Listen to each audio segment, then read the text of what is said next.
Several people in Nanaimo had to be treated by paramedics after being pepper sprayed during a violent robbery this morning. Dean Stoltz now with more on how shoppers and staff tried to stop the suspect who attempted to rob a lottery booth.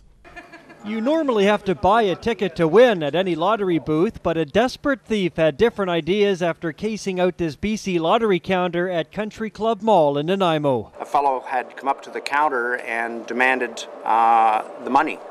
And of course she said, "Well, you got to be kidding." And at that he went around to the side of the booth, hopped over the counter, and came in the counter with her. It was 10 a.m. Ted Fitzgerald's employee was working alone at the time and was sprayed with bear spray by the thief as he tried to get at the safe behind the counter. As soon as the woman would start screaming, everybody stopped because it, was a screaming of pain, right? And so the mall went quiet, and then all of a sudden you hear, "Stop, stop," and the guy's just booking it down the hallway. Two regular Lotto customers had seen what happened and were now chasing the suspect down the mall, along with security and other mall staff.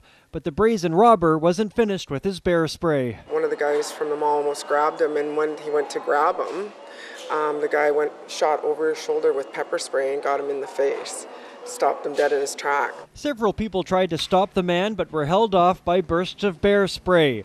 The suspect then ran out the mall entrance near Save-On Foods and jumped into a waiting van across the road. There's information that an elderly male who was standing at the bus stop saw him get into a newer model Toyota Sienna, silver in color.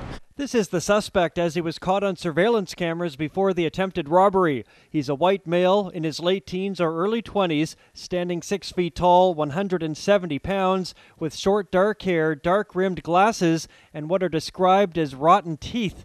He was wearing a blue and gray plaid jacket with dark pants and a black pack-sack. Several people, including the Lotto counter clerk, were treated by paramedics. The clerk, we hear, is doing okay. She was pretty cool about the whole thing, I have to say. She's worked in retail for 30 years, and she handled herself in a very professional manner. The thief got away empty-handed. If you have any information on who he might be, call the Nanaimo RCMP.